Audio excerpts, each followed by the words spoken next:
You're about to experience a signature prestige event. These are normally for members only, but we're excited to share this one with you.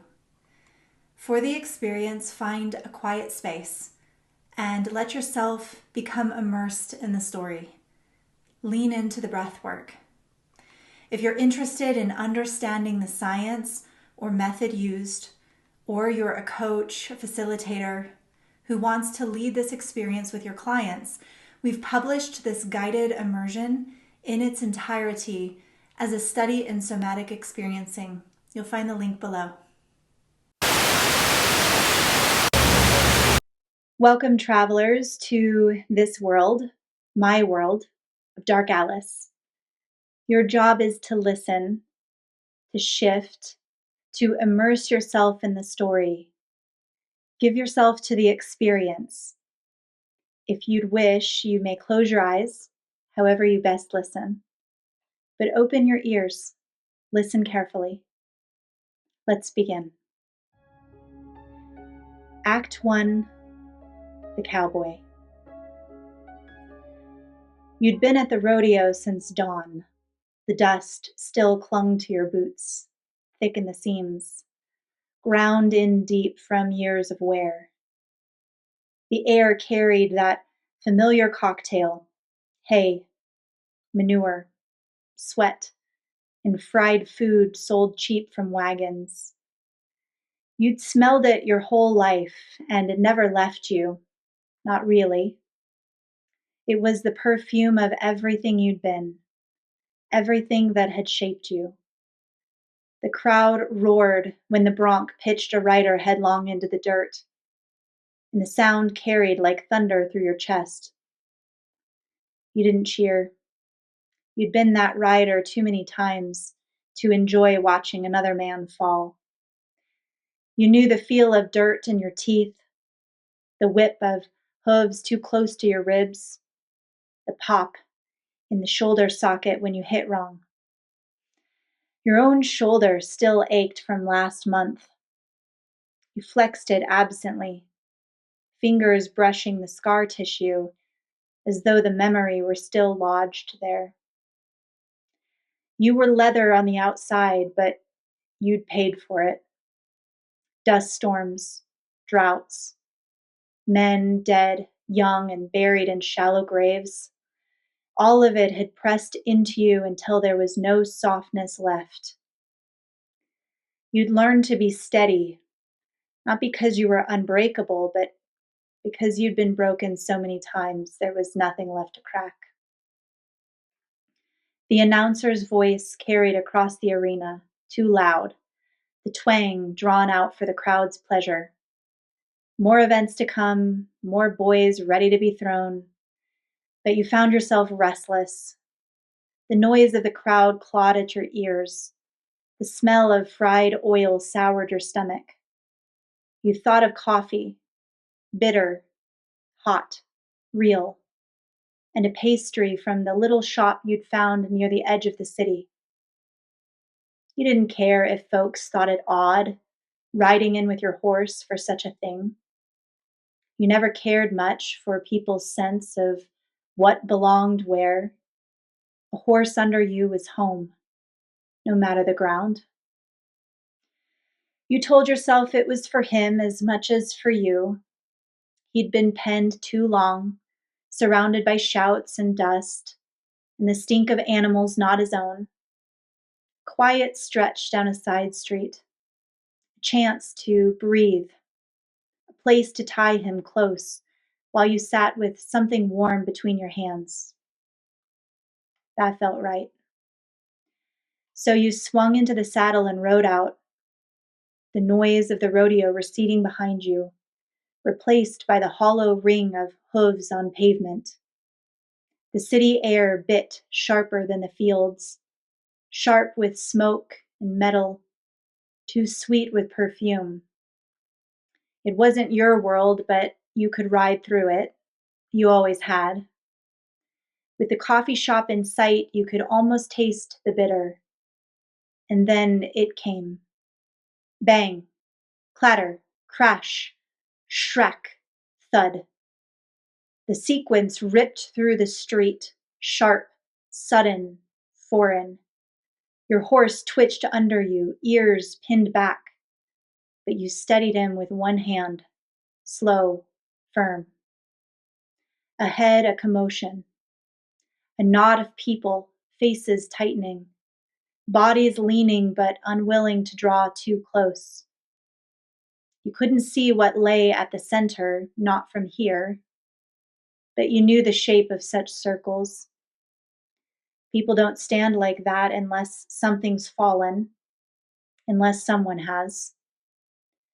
You guided your horse closer, hooves ringing against pavement. The smells closed in, oil from a cart, cheap perfume sharp as vinegar, smoke from a bus. The city was a storm of stinks and clangor, but you took it in without flinching. You'd lived through worse storms. And then you saw them. The first was a young man crouched low. His hands were frantic, pressing, patting, trying to will life back into the figure on the ground. You watched his shoulders jerk with each breath, his lips moving in words you couldn't hear. His panic was too sharp, too loud. It rattled the air, made even your horse uneasy. He pressed too hard, too quick, as though the body would yield to force alone. It was the desperation of someone afraid not only of loss, but of blame. Behind him, a sharper figure stood, still as a blade. The detective, you named him in your mind, though you'd never seen him before. His eyes roved the edges, the hands, the boots, the twitch of your horse's ear, the scatter of glass on the street. You could feel how he measured each thing against the others, carving the scene into evidence. But it wasn't truth he sought. You knew that. Men like him never sought truth. They sought fault. His suspicion was its own kind of violence, silent but cutting. And then the girl. She barely moved at all. Small, pale, her hands clasped like a prayer she wasn't saying. Her eyes were wide, but you could tell they weren't on the ground before her. They were somewhere else, above, beyond, far off where the mind drifts when it cannot hold what is right before it. You knew that look. You'd seen it in children who'd lost their homes to fire, in wives who stood beside graves too shallow for the storm season. She was there and not there, both rooted and gone. And then through the window you saw another, a man seated alone in the corner of a coffee house, a tall hat tipped low to shadow his face. He didn't move, he didn't call out, he didn't rise to join the commotion, only sat, hands curled around a cup, steam rising between him and the glass. His stillness was stranger than the other's frenzy. It wasn't shock, and it wasn't calm. It was something else, as though the noise outside had never reached him, or as though he were listening to a world you couldn't hear. You sat in your saddle and let the whole scene wash over you. The panic of the boy, the suspicion of the man, the hollow shock of the girl. Each detail marked itself in you like notches on wood. The stutter in the boy's hands, the narrowing of the man's eyes, the distant glassiness of the girl's stare. You noted them all without judgment, the way you'd note the color of the sky before a storm. Your horse shifted again, restless. You steadied him with your hand, and the reins creaked softly. You didn't move forward. You didn't pull away. You only watched. You felt the grit of the street, the sour stench of the city, the heat of the animal beneath you, the chorus of human voices, and you let it all press in, not judging, not deciding, just alive with sensation, as though your body itself was the ledger, recording everything the world was giving you. Cowboy, for this story to progress, you must open, soften, and feel. We will get there together. Listen not just to the story, but to the sensation it reveals. Close your eyes, and for the next few moments, adjust your posture. Sit comfortably, and pay attention.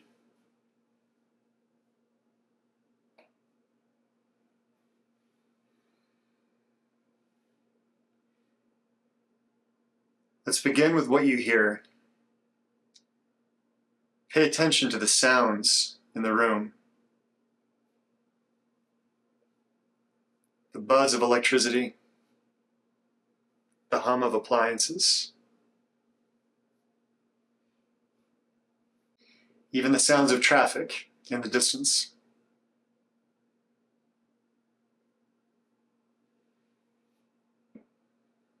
Move next to your sensation. The pressure of the seat beneath you, the temperature in the room,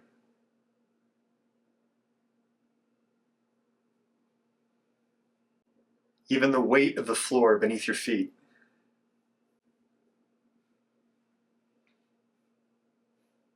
For a few moments, try to receive all of these inputs at once. Your body open and alive.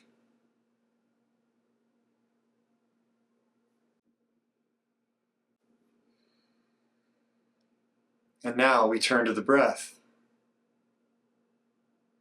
For the next few moments, just observe. Observe it the way you have these other sensations, without judgment, without regulation.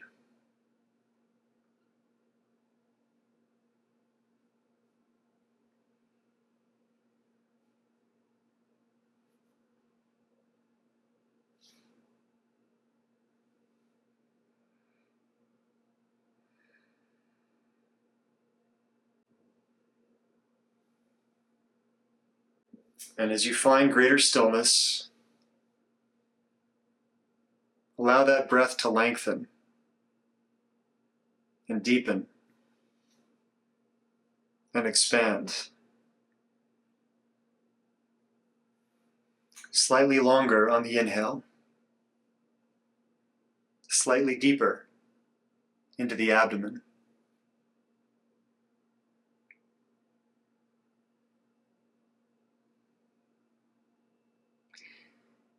And as your breath expands, you'll notice that you notice. The body becomes alive. Your sensations become more pronounced. And you feel and you see everything.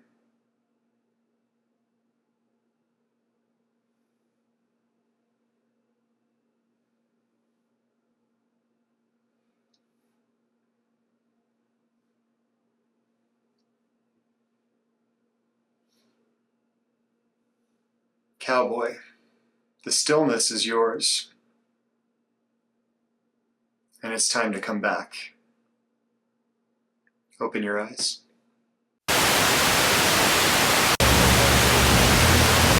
Welcome back.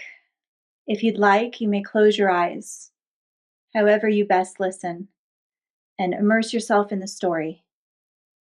Let's continue. Act 2, The Detective. You shouldn't even be here, not in this part of town, not with these people. Not after what happened. Once, the badge meant something. You wore it like armor, carried it like truth. You had the eye. Everyone said so. The one who could see what others missed. A twitch in the jaw, a shift in weight, a hesitation in a word. You could build a case from less. They called it instinct. You called it clarity. It was your gift, your curse, your only way of living. But the eye cuts too deep. You pressed suspects past the point of reason. You cornered men until they confessed things they hadn't done, just to make you stop. You followed trails no one else believed in, and sometimes they were right to doubt. Sometimes the trail led nowhere, but you refused to let it go. You said you were protecting the city. They said you were obsessed. The review board made its decision. Compromised judgment, reckless conduct, unfit for duty, words that stripped you clean. They took the badge, the desk, the pension. Colleagues stopped calling. Neighbors stopped meeting your eye. But they couldn't take what lived behind your eyes. They couldn't take the itch, the curse of seeing too much. The world still unraveled itself in front of you, and you still switched it back together with cause. The world still unraveled itself in front of you, and you still stitched it back together with cause, motive, fault. You told yourself you'd walked away, but you never did. This morning, you told yourself it was different. You came out for coffee, just coffee. A bitter cup to warm your hands, maybe a pastry for once. A moment of quiet where nobody knew your name, where nobody asked questions. But the world never gave you quiet. Not you. And then the sounds came. Bang, clatter, crash, shrack, thud. Your body froze, but your mind lit up like fire. In 1 second, you were back on the job, or what used to be the job, scanning, parsing, carving the scene into parts. The knot of people ahead told you enough. Someone had fallen. Someone was down. And where there's a fall, there's always a hand that pushed. The first one you saw was the young man, crouched low. His hands moved too fast, pressing, clutching, smearing red across his skin. Desperation, yes, but you knew desperation. This wasn't grief, this was guilt. He wasn't trying to save a life, he was trying to save himself. Every jerk of his shoulders screamed it. You'd seen men like that after bar fights gone wrong, after accidents they swore were never meant to happen. They always tried to press the blood back in, as if force alone could erase the act. Then your eye cut to the cowboy. A horse in the middle of the city, mid-morning. No reason for it but spectacle. He sat tall in the saddle, reins loose, face unreadable. Too calm. Far too calm. That wasn't the calm of a man untouched. It was the calm of someone who had already accepted the ending. Maybe he hadn't pushed, but he'd seen it. Maybe he'd even arranged it. And now he sat like a dealer, waiting for his cards to fall. The girl came next, small, pale, hands knotted at her stomach, her eyes wide but not lost. No, they were tethered. Tethered to the body on the ground in a way only blood ties can explain. Sister, daughter, something close. Her silence was too heavy, too knowing. She wasn't in shock, she was remembering. And then, the man in the window. Tall hat, brim low, seated in the corner of the coffee house, hands curled around a steaming mug. He didn't flinch at the noise. He didn't stir. at the commotion. He only sat, separated by glass, as though the chaos outside was theater he'd already paid to see. Too still, too contained. A man who sets the board, then watches his pieces move. Your chest tightened. A scene like this doesn't assemble itself. It's crafted, designed, each of them placed here like parts in a machine. The frantic boy, the calm writer, the silent girl, the man in the hat who could see it all. The story sharpened in your head. The boy pushed him. The girl knew but said nothing. The cowboy stood watch. And the man in the hat orchestrated it all. The smells thickened. Oil, perfume, smoke. The crowd whispered, restless. You told yourself you didn't need a badge to know. You didn't need authority. You could see the truth, clear as blood on your hands. And the truth was this. It was him. The young man crouched low, hands slick, shoulders jerking. He was the center of it. The others, the cowboy, the girl, even the man in the hat, they were shadows orbiting the act, but he was the axis. He had caused this. You could see it in his every frantic move. Your jaw set, your pulse steadied. For the first time in months, the world made sense again. It was him. It had to be. And you would not leave until everyone else saw it too. Detective. For this story to progress, you must focus.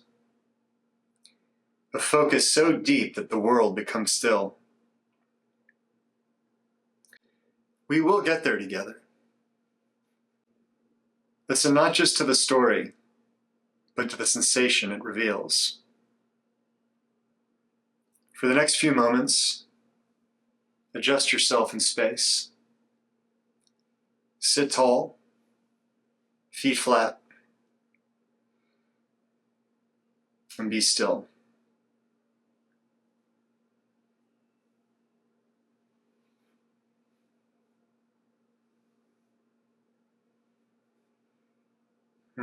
You begin with sensation, as we all do.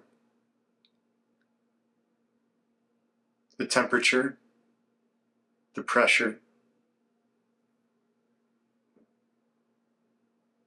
all of it vying for your attention. But your gift is focus.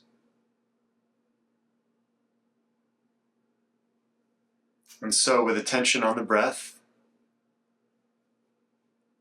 we first begin to expand and find the beats between the beats, the moments between the moments. Extend your breath. Relax. And sense.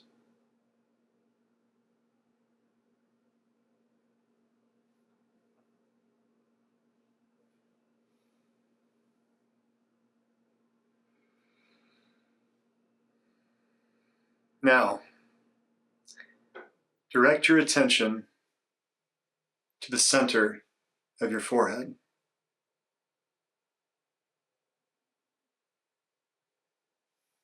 Let your attention rest there for a moment.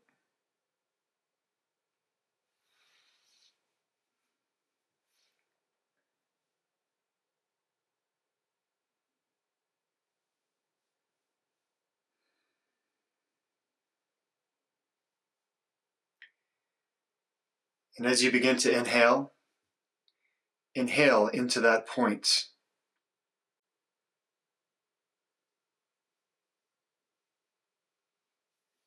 Each inhalation, feeding it, like adding electricity to a light, becomes brighter, sharper,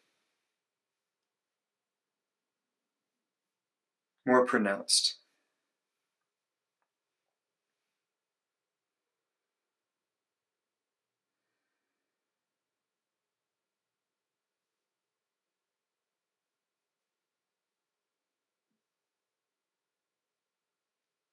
But that isn't enough. For the world to silence, there must be nothing else but that light. As you inhale, it glows brighter. As you exhale, it condenses into a sharper and sharper point. A single focused bead of light. Inhale, brighter. Exhale, sharper. Inhale, brighter. Exhale, sharper. Until there is nothing else but the light and your own focus.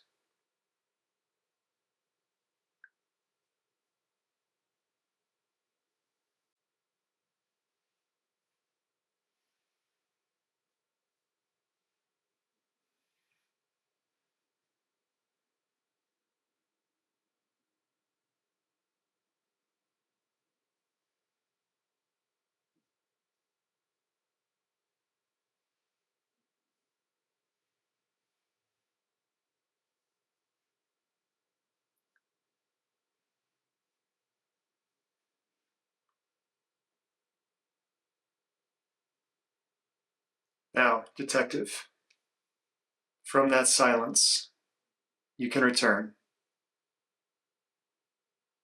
and open your eyes.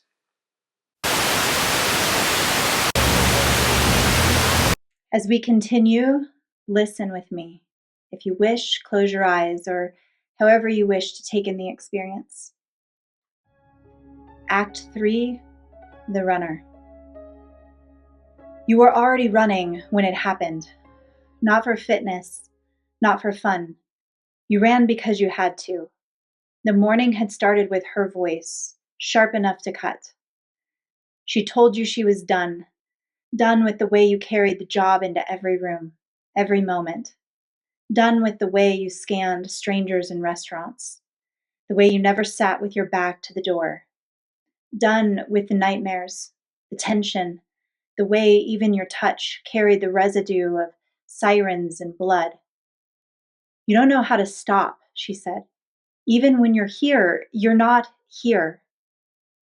You didn't argue. You never did. You only stood there, chest tight, throat closed, unable to tell her she was right, unable to tell her she was wrong, unable to tell her anything at all. So you laced your shoes, slammed the door, and ran. Running was the only way to bleed it out. The guilt, the anger, the need. Every stride was punishment, every breath a debt you tried to pay back. You wanted the fire in your lungs, the stabbing in your side, the hammering in your chest. You wanted pain you could control. The city blurred around you, traffic, voices, vendors, setting up shop. All of it smeared into noise as you pounded the pavement, faster, harder. You leaned into the ache, begged it to burn deeper, to steer everything else away. And then the sounds came. Bang, clatter, crash, shrack, thud. You stopped mid-stride, lungs screaming. That wasn't city noise. That wasn't random. That was final, heavy, wrong. Your body moved before your mind caught up. Training, instinct, EMT off the clock, but never really off. You sprinted toward the commotion, weaving between startled faces, legs surging even as your chest tore with fire. The circle was there already. People pressed close but held back, eyes fixed on the ground. You broke through and dropped to your knees. The body was still, too pale. Your hands went to work before thought returned. Fingers at the throat, palm on the chest, pressure, rhythm, compression, nothing. Harder, faster. The world funneled into the beat of your palms, the rasp of your breath. You dragged strangers back before. You shocked hearts into rhythm, screamed at limp bodies until they answered. But this one gave you nothing. Your breath grew ragged, your vision blurred. You pressed again and again. Sweat streaked your face, slicked your hands. You weren't saving him, you were failing. And the harder you tried, the more it looked like guilt. Because you felt it then. The eyes. The man on horseback, still as stone, reins loose in his hands, watching you with no flicker of concern, no move to help. Too calm. You hated him for it. Then, sharper, the gaze of another. A man standing just beyond the circle, eyes like blades. He wasn't just watching, he was carving. You felt it, suspicion radiating from him. Suspicion aimed squarely at you. Every frantic press of your hands, every gasp of your lungs, he was writing it as evidence. You could almost hear him thinking, guilty, guilty, guilty. Your chest locked, you pressed harder, faster, as if you could outrun the verdict with your palms. The girl, young, pale, hands clasped, her silence heavier than any cry could have been. She knew, you thought. She knew the body on the ground, and the look in her eyes said she thought you'd failed. And then the man in the coffee house window, the hat, the stillness, the cup steaming between his hands. He hadn't moved since you arrived. He just sat, watching. No fear, no surprise. Just watching as if this whole thing belonged to him. You pressed harder, desperate, but the silence only grew. The weight of eyes closed in on you. Judgment from all sides. Your chest heaved. Your arms shook. Sweat poured down your spine. You weren't just trying to save the body anymore. You were trying to save yourself. Your arms shook. Your breath tore. The chest beneath your hands stayed cold, still, empty, and all around you the eyes burned, calm, suspicious, accusing, detached. You pressed harder, desperate, but the silence only grew, and for the first time a thought slashed across you like a blade. What if they're right? What if it was you? Your hands, your weight, your failure. What if you had ended this before it began? What if your panic wasn't to save but to erase? The question wrapped itself around your throat until you could hardly breathe. You froze, palms hovering, unable to move. You didn't know anymore whether you were reviving a life or smothering it further into stillness. And you felt their eyes closing in, sealing the verdict. Runner, for this story to progress, you must breathe. A breath so full and so deep that you can move mountains, even when all seems lost. We will get there together. Listen not just to the story, but to the sensations it reveals. For the next few moments, adjust yourself, sit tall, breathe deep, and open yourself to sensation.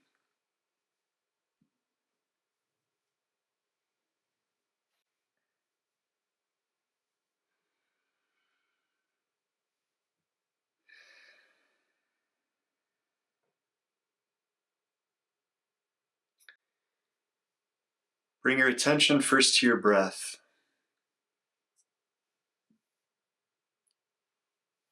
low in the abdomen, deep, expansive, slow.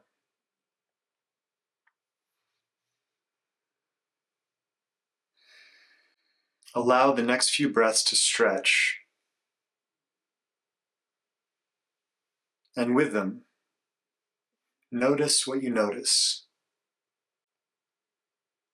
Sensations, temperatures, pressures, movement within.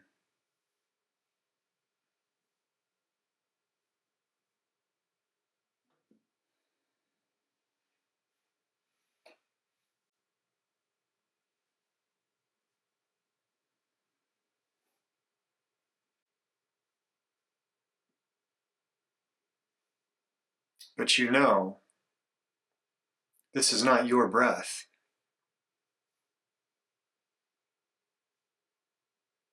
So from here we shift.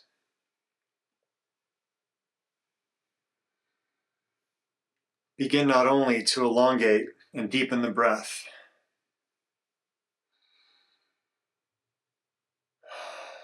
but quicken its pace, just slightly.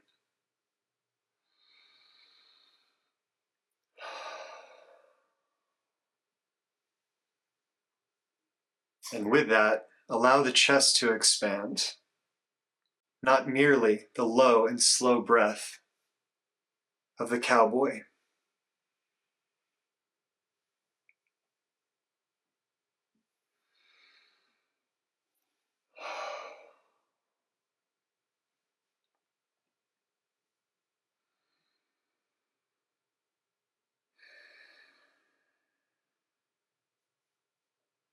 Allow your abdomen, your diaphragm, and your chest to work together.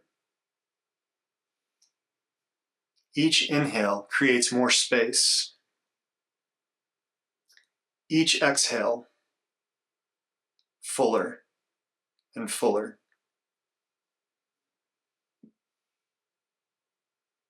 Each exhale leading to greater and greater emptiness.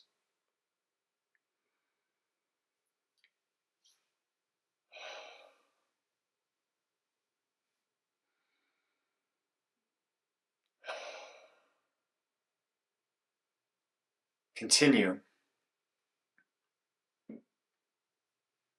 And within that breath, you will begin to notice shifts in the body, energy moving, mind sharpening. You are ready. You are action. You are focus. And the breath quickens.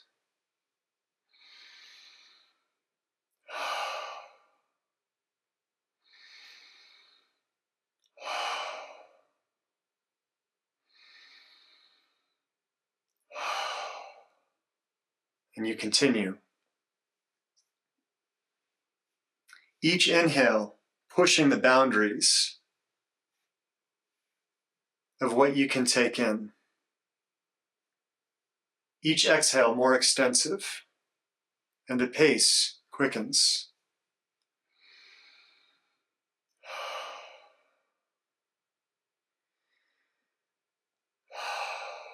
And now there is not sensation from without, but from within. Electricity on the skin.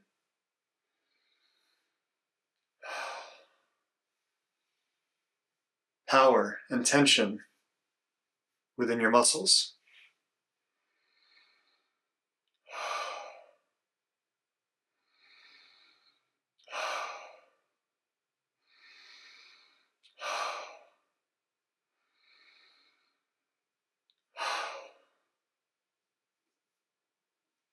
Your action embodied.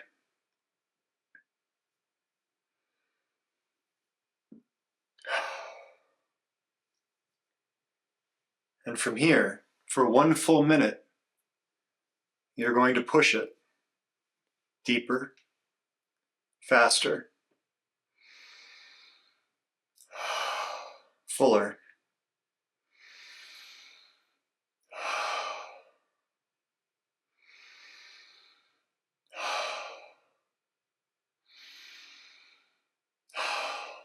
Surveying, sensing,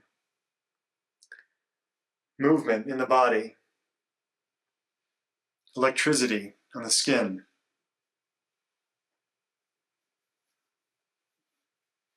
A mind so focused, it perceives every little detail.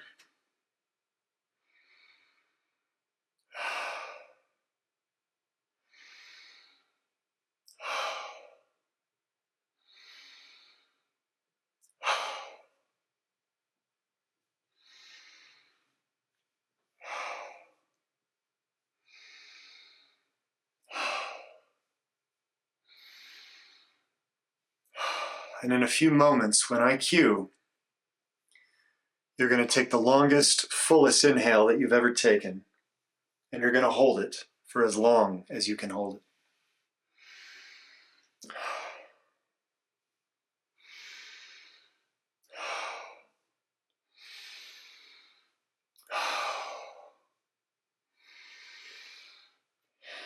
And breathe in 3, 2, 1, and hold, hold, hold. And in this holding, observe, pay attention, pay deep attention.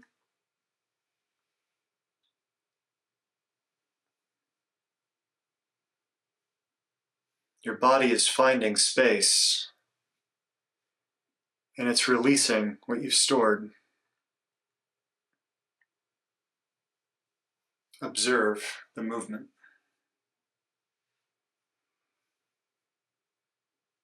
And when you can no longer hold it, at your absolute peak, you're going to exhale so fully. And at the very end of it, you're going to hold that as long as you can.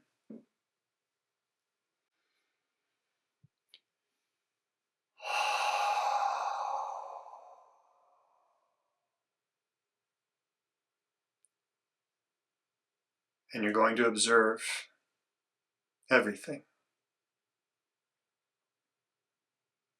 The charge in your body remains. The energy, the aliveness, the connection to this moment, and only this moment.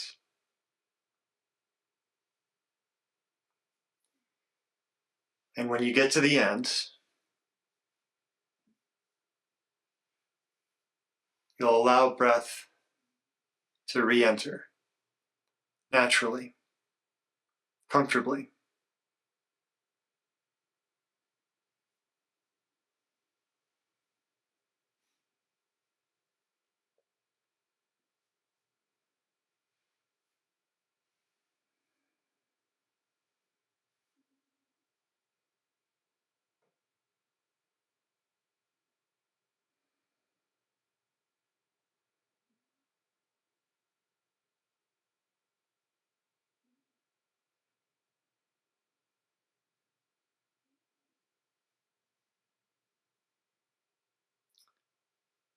Runner, you are now ready to return and rest.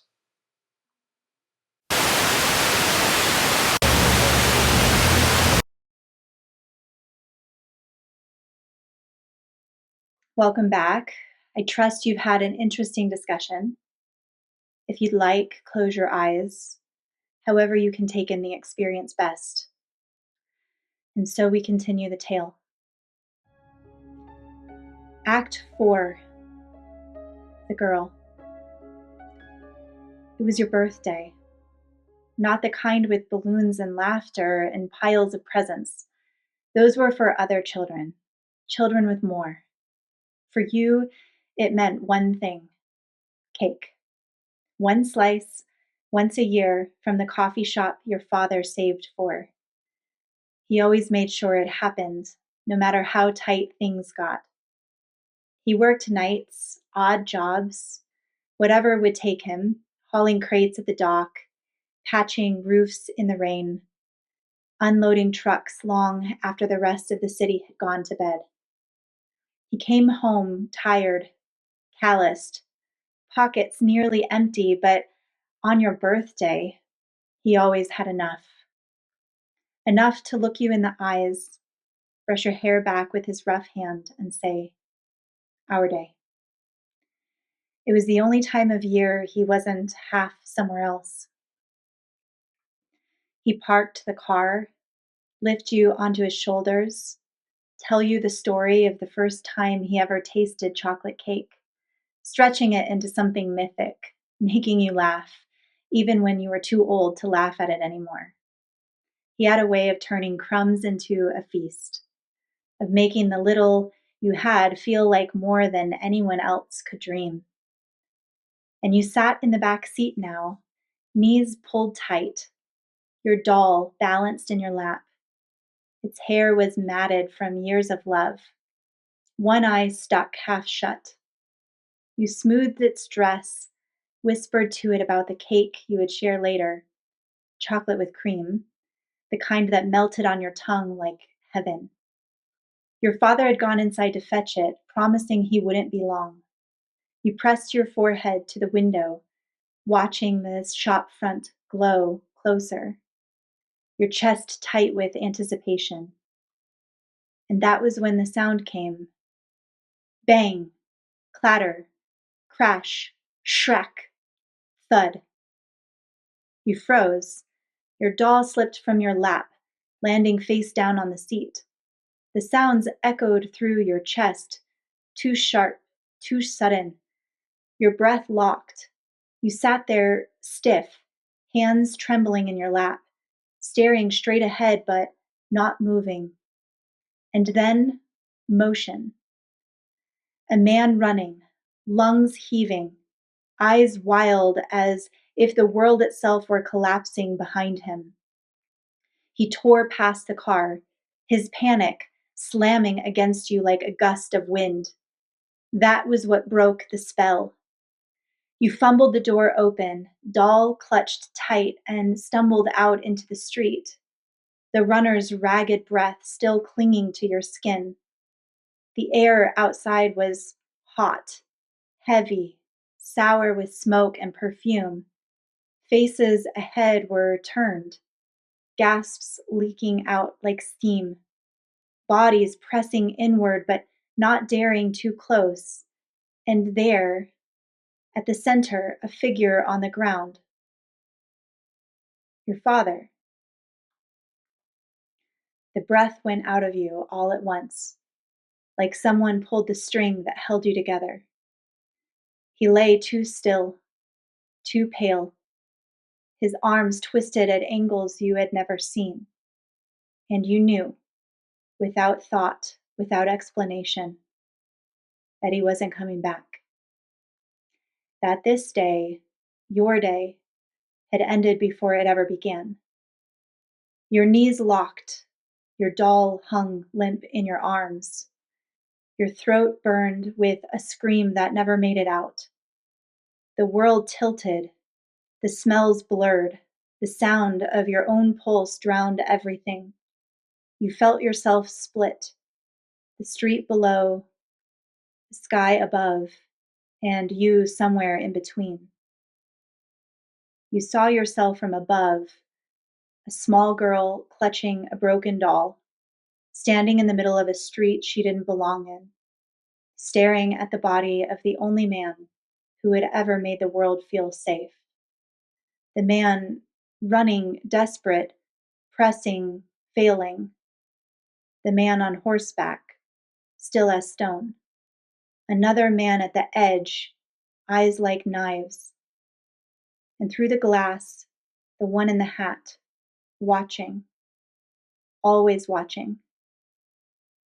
You floated there untethered, weightless. The doll's single glass eye stared up at you, reflecting your own wide stare back. You did not scream. You did not cry. You only watched, frozen inside yourself as the world carried on without you.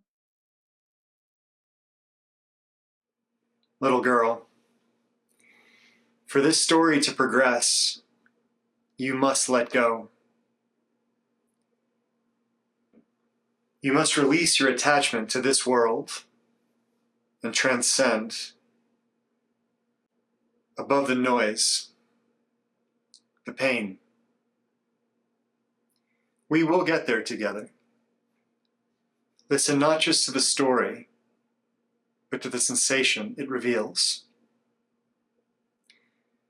For the next few moments, get settled. If you're comfortable in your chair, you can remain. If you prefer to lie down, you may do so. Whichever you choose, make sure that you are supported. You do not need to hold yourself together right now. You need to let go.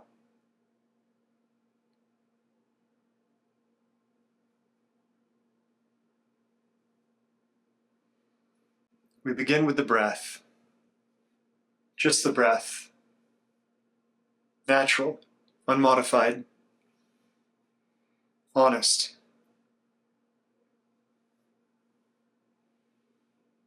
Give it attention. Give it space. And relax.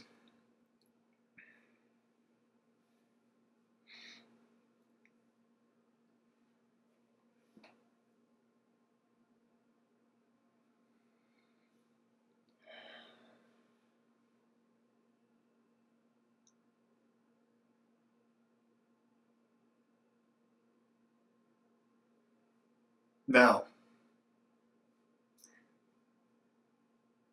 to fully let go, we must learn to release. So we begin with your toes. Just your toes. Wiggle them for a few moments, back and forth.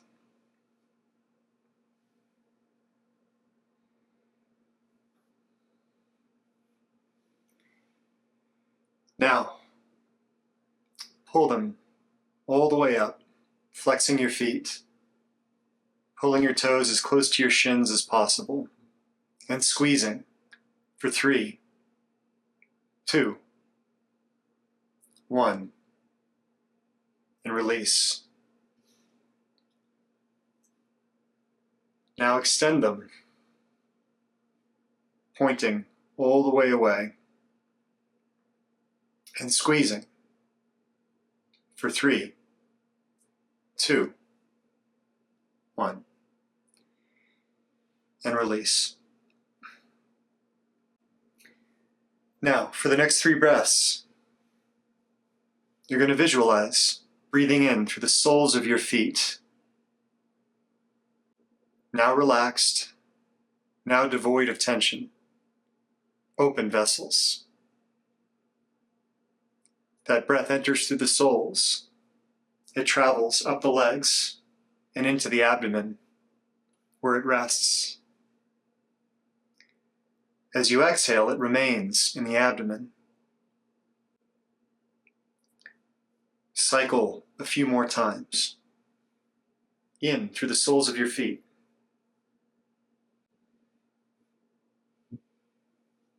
Resting in the abdomen. The muscles of your feet relaxed, empty, open.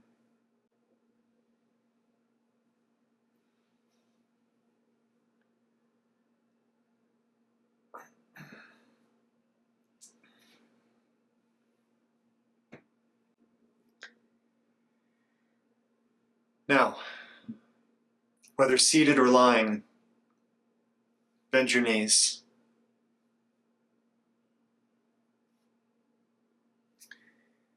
Press your heels into the floor, tensing your hamstrings.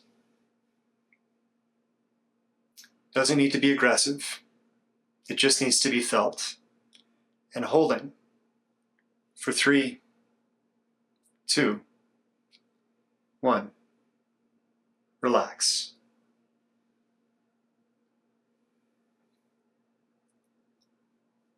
Now, straighten your legs fully.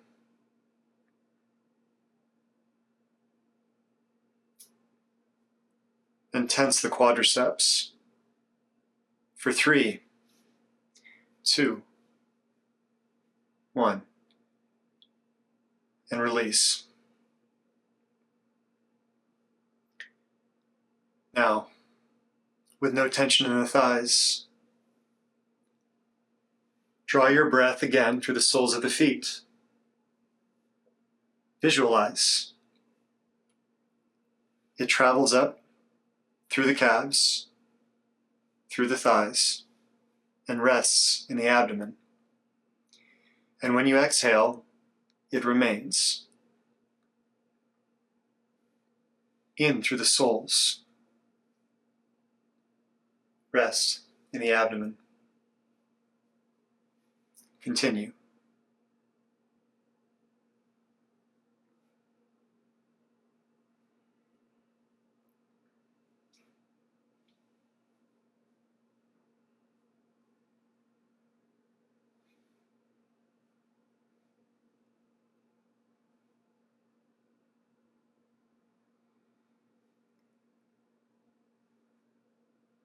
And now, we work our way up. You're going to pinch your shoulder blades behind you. If you're on the floor, this looks like raising your chest slightly by pressing your shoulders to the ground. If you're seated, it looks like pinching the chair behind you.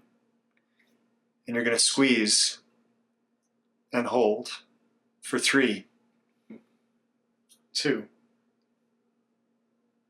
1. Release. Now you're going to tighten your fists, not aggressively, just enough to feel the contraction. And you're going to hold for 3, 2, 1. And release. With that release, you feel movement that you did not. From shoulders to fingers. And your breath now moves from the top down. You're going to breathe in through the top of your head, the crown point. Air is going to enter through the top, travel down the chest, past the muscles that we just tensed and released, and it's going to rest in the abdomen. As you exhale, it's going to remain in the abdomen.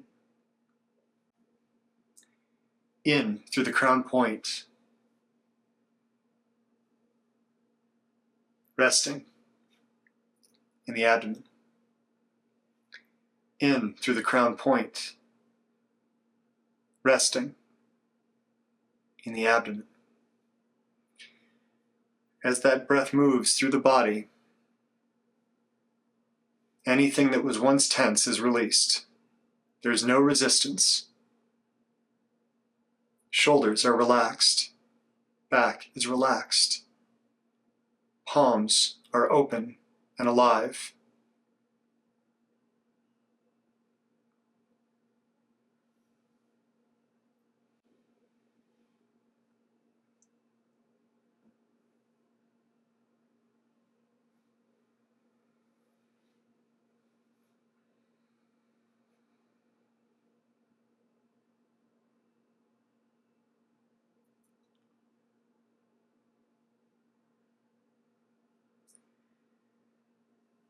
Now direct your attention to your jaw that carries so much tension. Give it a little help. Clench the molars just slightly. to remember what that feels like for 3, 2, 1. And as you relax, all tension falls from the jaw, from the neck.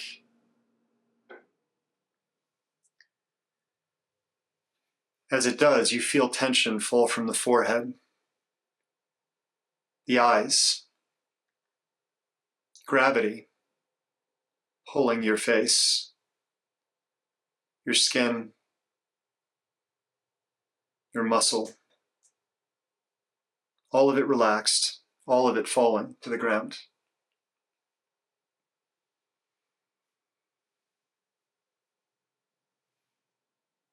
And for the next few breaths, you're going to breathe in through the crown point into the abdomen. That breath is going to move past the forehead, the jaw, the shoulders, and it's going to remain concentrated, focused in the abdomen.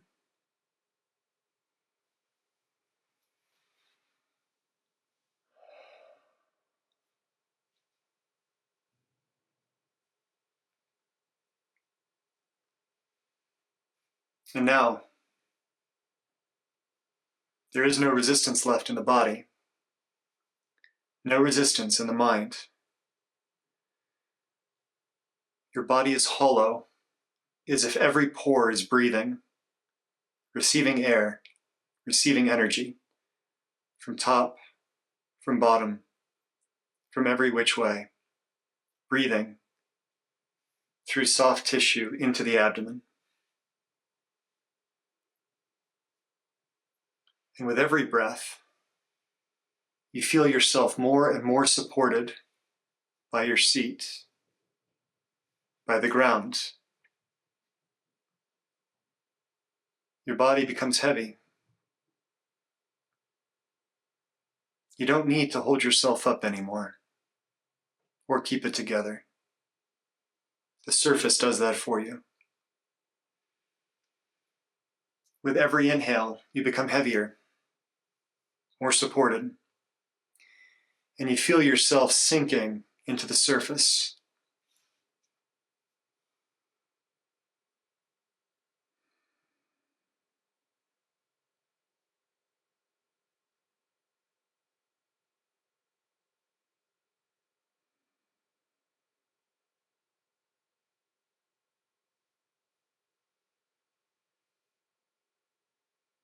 And finally, you can rest.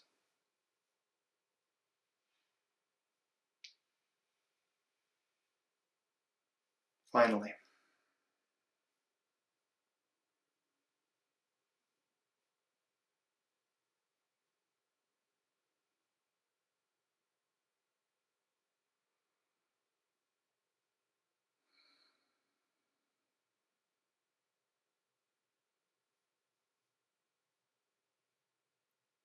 And in that rest, there is freedom. And in that freedom, there is energy and light.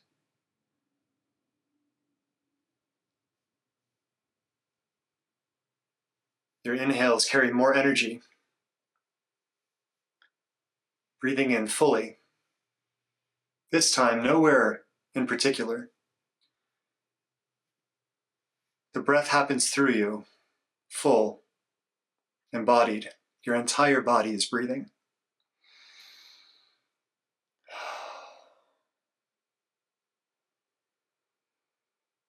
Energy increasing with every breath. And with every breath, your body becomes lighter and lighter. With every breath, you become pure energy, weightless,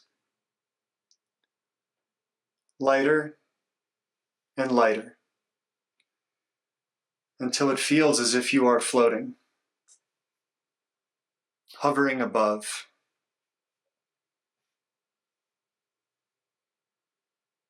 outside of it all.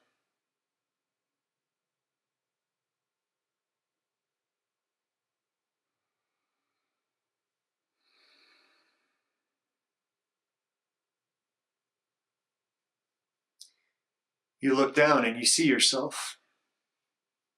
Still. Relaxed.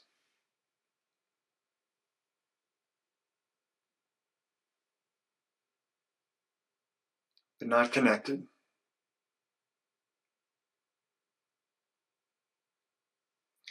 And so with our final breath, we return. It served its purpose. We breathe in.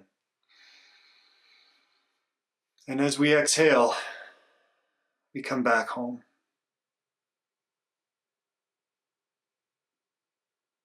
And when you're ready, little girl, you can open your eyes.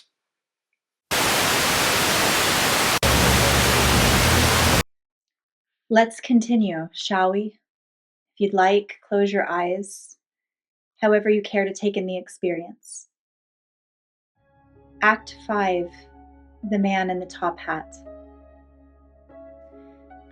You didn't want to come out today. You almost didn't. It is your birthday, the one day you allow yourself this ritual. Not in celebration, not indulgence, but a fragile reason to taste life. It begins with the clothes. Always the clothes. The shirt is the first enemy. Seams biting into your shoulder. The collar rasping like sandpaper against your neck. You button it slowly, each one a negotiation. Too loose and you feel exposed. Too tight and your chest seizes. By the third button, you are already sweating, breath shallow, heartbeat pounding harder than it should. The trousers pinch at the waist. The socks suffocate your ankles. You feel every thread as if it were barbed. When at last you slip your shoes on, the leather feels like shackles, as if your feet are locked into a sentence you cannot finish. You pause at the mirror. Your reflection stares back, pale, tired, a man already overwhelmed by the day before he has even touched it. And then the hat. Always last, always the hat. You lower it onto your head and the world softens, just slightly. The brim shields you, narrows your vision. It makes you eccentric, yes, but eccentric is better than raw. They won't know that it is your armor. They'll only see a man with strange taste, not a man trying to survive the unbearable texture of being alive. You step into the street. The gravel crunches beneath your shoes, every stone an explosion in your ears. The perfume of strangers assaults you, cloying, sticky, coating your tongue. An engine coughs from blocks away, and the vibration climbs into your jaw, into your teeth, until it feels like your skull itself is humming. You want to retreat. You want to pull back inside, but you don't, because of the pastry. The promise of pastry pulls you forward. Absurd, laughable, but true. Everyone has their battles. Yours is the weight of living itself. The raw edges, the disorder, the endless negotiation with every thread and sound. The pastry is not the burden, but the reprieve. A small light ahead.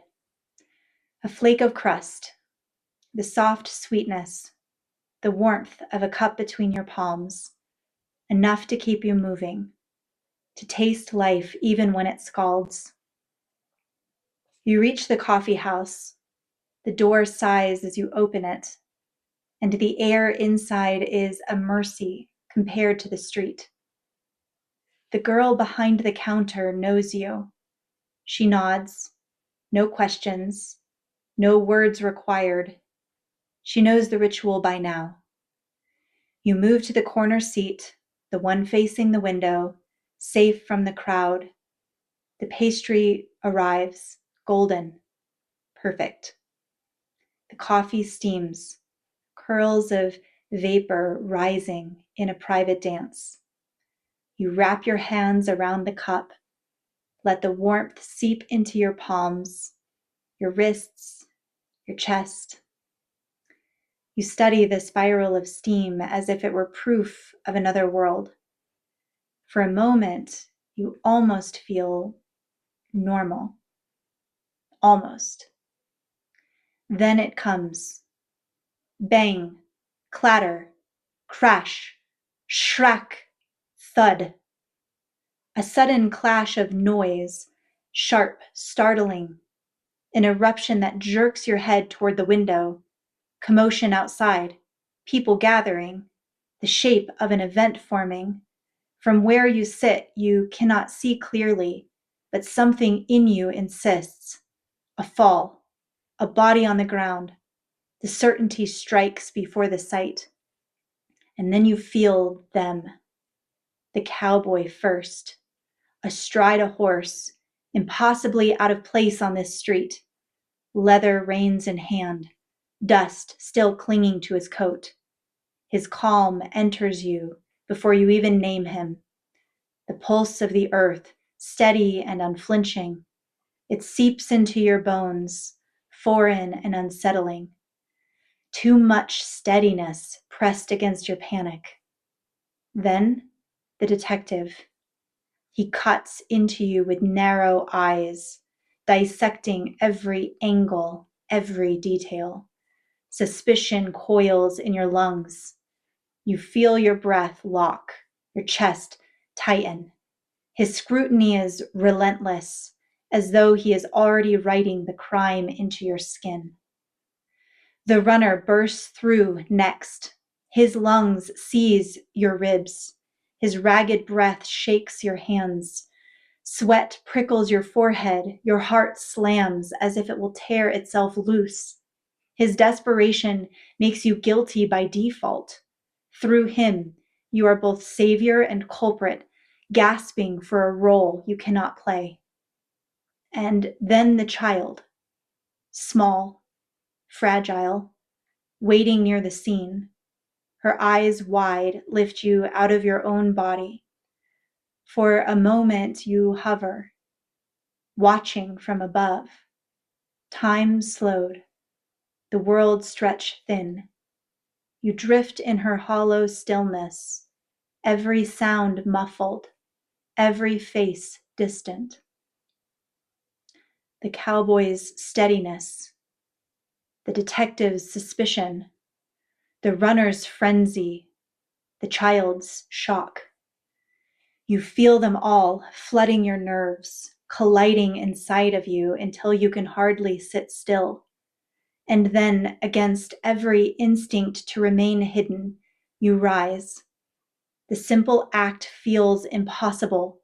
Your legs stiff, trembling beneath you, your chest tight with dread. The hat tilt low, as if to shield you from what comes next. Each step toward the door is an argument with yourself. Stay seated, stay safe, but another thought presses harder. Perhaps someone needs help.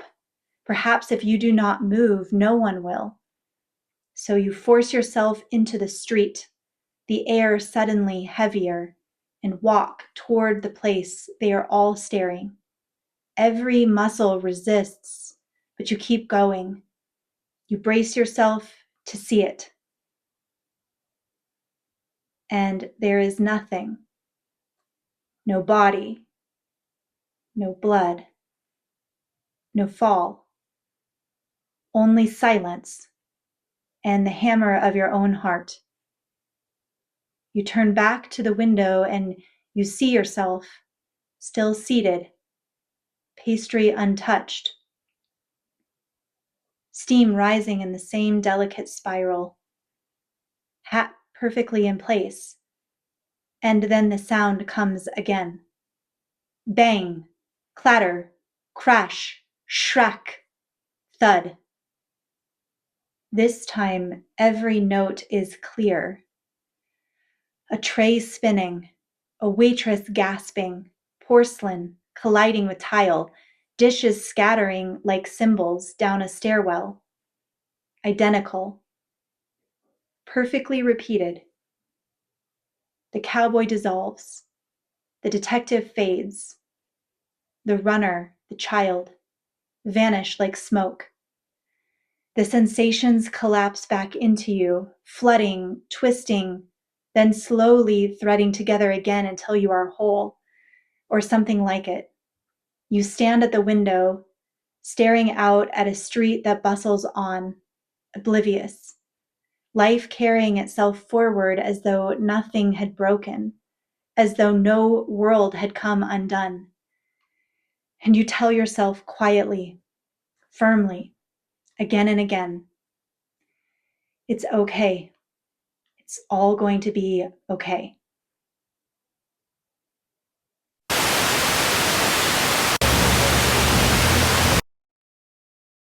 You've walked through 5 doors. The cowboy, steady and grounded.